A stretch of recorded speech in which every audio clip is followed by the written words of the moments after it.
Vrasja e 22 vjeçares shqiptare, babai. E takuam në komisariat të dashurin e saj dhe më përqafoi. Ja si e kuptova se s'po përgjigjej ajo në mesazhe.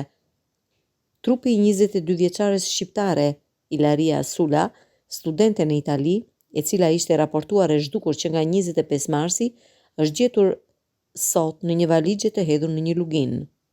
Autori dyshuar kryesor i vrasjes është i dashuri i saj filipines Mark Samson. Ky i fundit dyshohet se vrasjen e ka kryer në banesën e tij në sy të prindërve. Ndërkohë, lidhur me ngjarjen e rënd, ka folur Flamur Sula, babai i të ndjerës.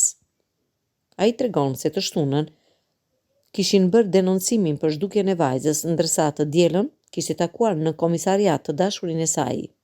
Sipas babait të viktimës, ai duket se i kishte thënë se i vinte keq dhe dukej i shqetësuar për zhdukjen e saj.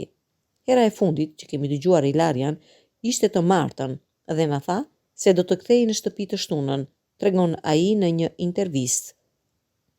Ajo jeton me shoqet në Rom, ku ndjek universitetin. Ajo ishte telefonata e fundit, pastaj kemi marrë mesazhe nga telefoni i saj. Ishte sikur të ishte vajza ime që shkruante: "Ciao babi, mos u shqetëso. Jam mirë. Jam larguar me një djalë dhe një vajzë.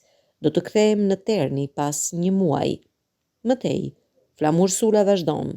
Shkruante: "Mos u shqetëso, jam mirë." Kjo gjë na ngriti dyshime. Nëse do të kishte qenë vërtet vajza ime, do të më kishte telefonuar. Të shtunën shkuam të bënim denoncimin për zhdukjen e saj. Më pas të dielën në komisariat takuam Mark Samsonin, të dashurin e vajzës sime. Nuk e dinim që ishin ndarë. Ai na tha se i vinte shumë keq, se ishte i shqetësuar për zhdukjen e saj. Duke i qetë, madje më përqafoi.